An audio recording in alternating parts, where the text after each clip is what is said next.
Hello दोस्तों, this is Vishakha Daga coming up with next round of editorial explain, जहाँ पे important editorials हम आपके लिए लेकर आते हैं। जब कोविड के टाइम पे लॉकडाउन हुआ तो सबसे ज़्यादा इम्पैक्टेड पॉपुलेशन थी माइग्रेंट्स की। वो लाखों की तादाद में अपने घर जा रहे थे एंड हंगर एंड पावर्टी से सफ़र कर रहे थे। उनके लिए गवर्नमेंट स्कीम लेके आई, जैसे प्रधानमंत्री गरीब कल्याण अन्न योजना, जिसमें उनको राशन कार्ड प्रोवाइड करने की कोशिश की गई। तो सवाल ये बनता है कि अब कोविड तो विड्रॉ कर चुका है या फिर कर रहा है इस टाइम पे, तो क्या इस तरीके की जो स्कीम्स हैं जो कि माइग्रेंट्स की हेल्प करने की कोशिश करें, उनको विड्रॉ कर लेना चाहिए? आज के एडिटोरियल में हम इसी के बारे में डिस्कस करेंगे, जहाँ पे हम देखेंगे पहली बार ये स्कीम क्या है और फिर हम देखेंगे कि क्यों इस स्कीम को विड्रॉ करने की बात चल रही है। तो चलिए बढ़ते हैं आगे एडिटोरियल के बारे में, जो कि प्रधानमंत्री गरीब कल्याण अन्न योजना को डिस्कस करता है अपने इस कंप्लीट एक्सप्लेन पार्ट में।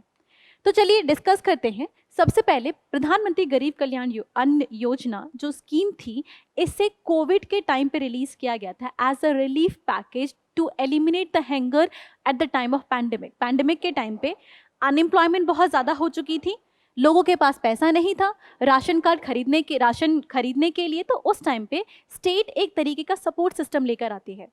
But right now ministry is thinking of withdrawing from the scheme. तो ऐसा क्यों कर रही है उसको हम देखेंगे, बट सबसे पहले जान लेते हैं कि इस स्कीम के अंदर प्रोवाइड किया जा रहा था। इस स्कीम के अंदर फूड ग्रेन प्रोवाइड किए जा रहे थे उन सभी लोगों को जिनके पास उपलब्ध नहीं है। अच्छा, जब ये स्कीम पहले फेज में लॉन्च हुई थी तो ये जो हमारे 80 crore national food security act के अंदर जो बेनिफिशियरी हैं उनको ये बेनिफिट प्रोवाइड कर रही थी। अच्छा, ध्यान रखिएगा, नेशनल फूड सिक्योरिटी एक्ट में जो बेनिफिशियरी हैं they are entitled to 5 kg of rice और wheat food grain in any like these kind of forms per month. उनको कम से कम हर इंडिविजुअल को 5 kg ऑफ राइस तो मिलता ही है। इसको हम इंडिविजुअल लेवल पे देखते हैं, हाउस होल्ड लेवल पे भी देखते हैं, राइट। नाउ प्रधानमंत्री गरीब कल्याण योजना ने क्या किया, ये जो 5 kg का जो राशन है हर इंडिविजुअल को मिलता है, जो कि इसके नेशनल फूड सिक्योरिटी एक्ट के बेनिफिशियरीज हैं, उनको 5 kg ऑफ राशन और उपलब्ध कराने की बात की गई। इसका मतलब टू बी इंटाइटल आप नेशनल फूड सिक्योरिटी एक्ट के अंदर बेनिफिशियरी रिकॉग्नाइज होने चाहिए। दूसरा, आपके पास राशन कार्ड अवेलेबल होना चाहिए। और तीसरी बात ये दे क्या रहा है, ये 5 kg of rice in excess दे रहा है, in excess to what is being provided under national food security act. ये आपका नेशनल फूड सिक्योरिटी एक्ट था ना। इसी के तहत यहाँ से चैलेंजेस शुरू होते हैं। सबसे पहला चैलेंज ये था कि ये जो स्कीम थी ये सिर्फ राशन कार्ड होल्डर्स के लिए थी, जबकि हमारी वेरियस स्टडी प्रोवाइड करती हैं कि बहुत सारे जो बेनिफिशियरीज हैं जो इंटाइटल होने चाहिए राशन कार्ड के, उनको अक्सर नहीं मिलता, क्योंकि या तो उनके पास डॉक्यूमेंट्स कंप्लीट नहीं होते, या फिर ऐसा हो सकता है कि जब वो माइग्रेट हो गए थे रूरल टू अर्बन एरिया में तो वो अपना राशन कार्ड अपनी फैमिली के पास ही छोड़ाए थे। तो ऐसे हालात में जब वो मूव नहीं कर पा रहे थे, उनके पास राशन कार्ड भी नहीं था, ऐसे बहुत सारे इंटाइटल बेनिफिशियरी एक्सक्लूड हो गए थे, जिसको हम एक्सक्लूशन एरर कहते हैं। तो एक तो ये था कि कुछ लोगों के पास राशन कार्ड नहीं था। फिर प्रॉब्लम ये भी थी कि जो 80 करोड़ बेनिफिशियरी हमने आइडेंटिफाई किए हैं ये एक्चुअली ग्रॉस अंडर एस्टिमेशन है। To the extend it is believe कि इसकी वजह से कम 90 करोड़ इंटाइटल बेनिफिशियरीज में इंक्लूड नहीं होते, बिकॉज उनके पास रेलेवेंट डेटा नहीं होता प्रोड्यूस करने के लिए, या रेलेवेंट डॉक्यूमेंट्स नहीं होते। तो पहली प्रॉब्लम थी कि राशन कार्ड होल्डर्स के लिए ही है सिर्फ। दूसरा, जिनको राशन कार्ड इशू नहीं किया गया, मे बी वो इंटाइटल बेनिफिशियरी है, वो एक्सक्लूडेड है इससे। तो इस चीज को सॉल्व करने के लिए हमारी आती है आत्मनिर्भर भारत स्कीम। एक और स्कीम थी जिसके अंदर राशन प्रोवाइड करने की भी बात की गई थी। इसमें बोला गया था कि जिनके पास राशन कार्ड नहीं है उनको भी ये राशन प्रोवाइड किया जाएगा, राइट। जिनके पास राशन कार्ड नहीं है, बिकॉज सुप्रीम कोर्ट की जजमेंट आ चुकी थी।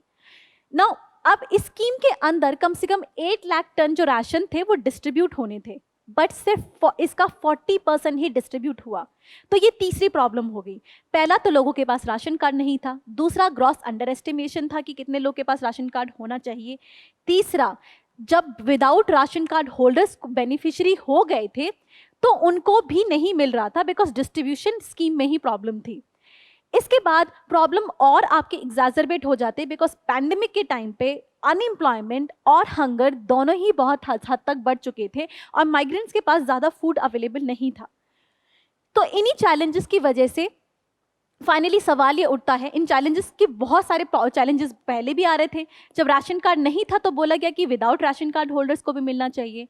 तो सवाल जब अब हो चुके हैं, हमने कहा कि स्कीम को बहुत टाइम तक कि इसको कंटिन्यू रखना है ही रखना, इस पे सवाल उठे।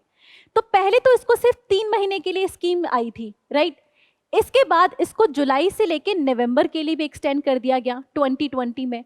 फिर देखा गया कि 2021 में भी जो सेकंड बैच ऑफ लॉकडाउन हुआ था, फिर इस स्कीम को दोबारा कंटिन्यू कर दिया गया एक फेस ऑफ डिसकंटिन्यूएशन देखने के बाद। But people are saying after जो आपका लॉकडाउन विड्रॉ हो चुका है और मेजर लॉकडाउन नेशन में नहीं देखा जा रहा, देन मिनिस्ट्री इज सेइंग कि वो स्कीम को विड्रॉ कर लेगी। तो सवाल ये बनता है किस हद तक इसको विड्रॉ करना सही है। पहली बात तो स्कीम में पहले से ही प्रॉब्लम है। दूसरी बात, एटलीस्ट कुछ बेनिफिशियरीज को तो ये फायदा दे रही है, तो क्या स्कीम को विड्रॉ कर लेना चाहिए। तो इसमें सबसे पहली चीज आप देखेंगे कि those who are in favour of continuing the scheme, की स्कीम कंटिन्यू होनी चाहिए, दे बिलीव कि सुप्रीम कोर्ट जजमेंट खुद कहती है कि every person is entitled to food, and that's why उस जजमेंट के तहत इसको एक्सटेंड करने की बात की गई थी। तो उस जजमेंट को अभी भी वो मान्यता रखती है, बिकॉज हंगर और अनएम्प्लॉयमेंट अभी भी है।